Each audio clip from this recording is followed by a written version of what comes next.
Onye bụbụrụ Senate President nke ala Nigeria, Senator Okadigbo bụ onye akwanyere ugwu ime ka aha ya dị ọkpụ na kansụl ime obodo Oyi. Ewumewu nke dike alagoro mmụọ bụkwazi ihe eguzoro n'iru kansụl ime obodo Oyi. Isi ọnọdụ ya dị na Nteje. Ngozi Obileri na ebe ahụ.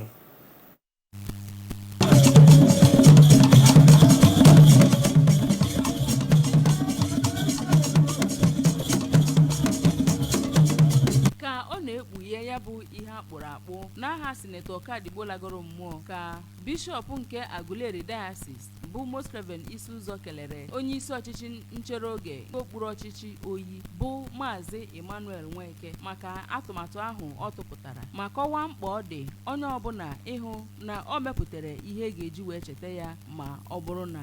o si na ụwa nke abụọ. Ka onye ji ọkwa chief protocol nke gọvanọ Soludo bụ Maazị Chinedu Nwoye kọwara na ya bụ nzọpụ ụkwụ icheta ndị niile mere ezigbo ihe oge ha dị ndụ bụ otu ụzọ iji esi eme ka ndị nọ ugbu a wee mara na ọ dị mkpa mmadụ imepụta ezigbo ihe ma too Maazị Nweke maka ya bụ nzere o nyere ndị ahụ nwụgoro anwụ mepụtara ezigbo ihe n'Oyi, ọ kachasị Senator Okadigbo nke ọ kọwara na ọ bụ nwanne ya nwoke. Kọmishọna na-ahụ maka okpuru ọchịchị echichi na mmepe obodo gasị bụ Honorable Tony Collins Nwabụ nwanne kọwara na ya bụ ọgbakọ achịkọbara otu ụzọ esi ewere omenala na ejije ndị obodo oyibo dịgasị iche iche tinye n'ime ndị na-eto eto ma kọwakwa na ya bụ atụmatụ bụ nke ndị Oyi tụpụtara bụ nke dị mma ma bụrụkwa otu ụzọ esi akpọghachi ndị ntorobịa azụ na omenala na asụsụ Igbo. Onye igwe ọdịnala nke Ọkụzụ bụ Igwe Charles Anakweze kọwara na ya so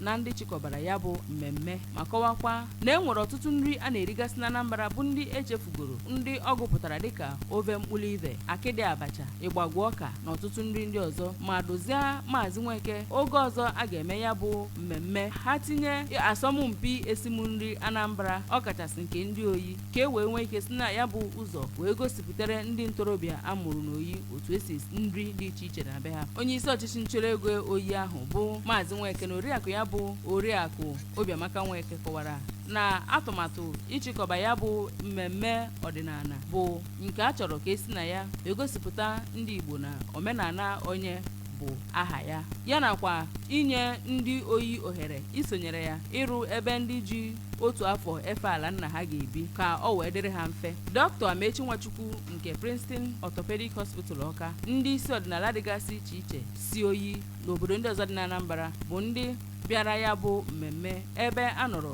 bupụta egwu ụmụ nwaanyị dị iche iche gbaa mmanwụ dị iche iche ndị gụnyere enyi, agụ, atụ, ijele na ọtụtụ ndị ọzọ site na okpuru ọchịchị ime obodo Oyi. Abụ m Ngozi Obileri.